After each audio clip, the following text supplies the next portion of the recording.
नमस्कार।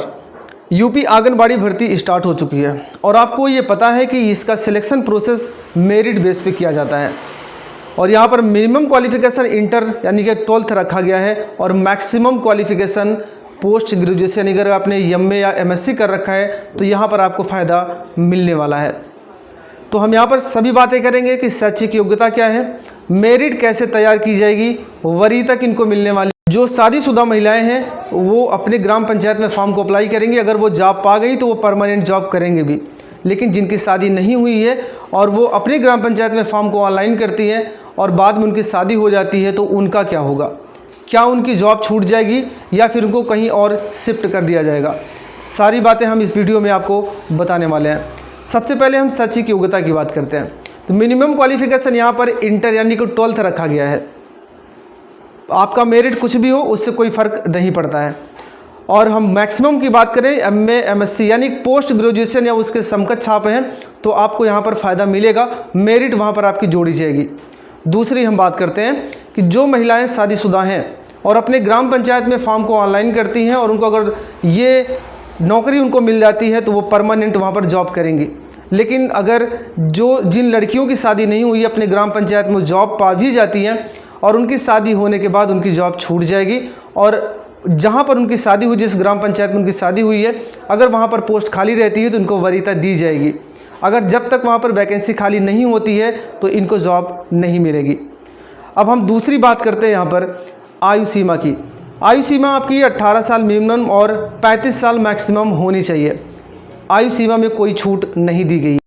वहीं पे अगर हम वरीयता की बात करें तो वरीयता सबसे पहले उसको दी जाएगी अगर कोई महिला आंगनवाड़ी केंद्र में सहायिका के रूप में कार्यरत है और उसने 5 वर्ष की सेवा भी कर रखी है। साथ ही साथ अगर उसकी मैक्सिमम एज यानी 50 साल के नीचे है अगर उसकी एज और इंटर उसने कंप्लीट कर रखा है, इंटर पास है, तो उसको वरीयता दी जाएगी। ये तो वरीयता की बात है। लेकिन अगर किसी ग्राम पंचायत में ऐसी कोई महिला है जो विधवा हो चुकी है या तलाकशुदा है या फिर वो परित्यक्त महिला है तो उसको भी वरीयता वहाँ पर मिलने वाली है। हमारी बात वरीयता तक कंप्लीट हो चुकी है। अब हम बात करते हैं कि जो आपकी मेरिट लिस्ट तैयार की जाएगी वो किस बेस पर तैयार की जाएगी। अगर आपने हाई स्कूल की परीक्षा में मान के चलिए आप 70% आपने मार्क लाए हैं तो उसको 10 से डिवाइड कर दिया, यानी कि आपको कितना पॉइंट मिलेगा, 7 पॉइंट मिलेगा। उसी हिसाब से जब आप इंटर आपने कंप्लीट किया तो इंटर में आपकी मेरिट के अनुसार वो भागे आपका 10 कर दिया जाएगा। मान के चलिए आप 65 पाए हैं तो आपको पॉइंट मिलेगा 6.5।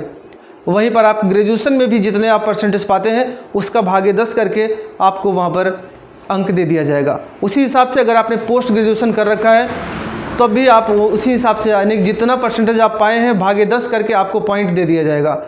तो यही यानी कि आपकी हाई स्कूल, इंटर और ग्रेजुएशन और पोस्ट ग्रेजुएशन को ही जोड़ा जाएगा। अगर आपने उससे ज़्यादा क्वालिफ़िकेशन आपके पास है तो वो जोड़ा नहीं जाएगा। तो ये अधिकतम क्वालिफ़िकेशन है। तो इस हिसाब से आपकी मेरिट तैयार की जाए। अगर मान के चलिए कि एक ही अंक पर 2 विद्यार्थी शामिल हो जाते हैं, मान के चलिए आप 50 अंक पाते हैं और सामने वाला व्यक्ति भी 50 अंक पाता है, तब वहाँ पर वरीयता दी जाएगी उसको जिसकी एज ज़्यादा रहेगी। तो हमारी बातें यहाँ पर समाप्त होती हैं। अगर आपको कोई सवाल है तो आप हमें कमेंट बॉक्स से पूछ सकते हैं। अगर आपको आंगनबाड़ी का फॉर्म अप्लाई करना है तो हम वीडियो के डिस्क्रिप्शन में लिंक दे रहे हैं, वहाँ से जाकर आप देख सकते हैं कि अपना सही से फॉर्म कैसे आप भरेंगे।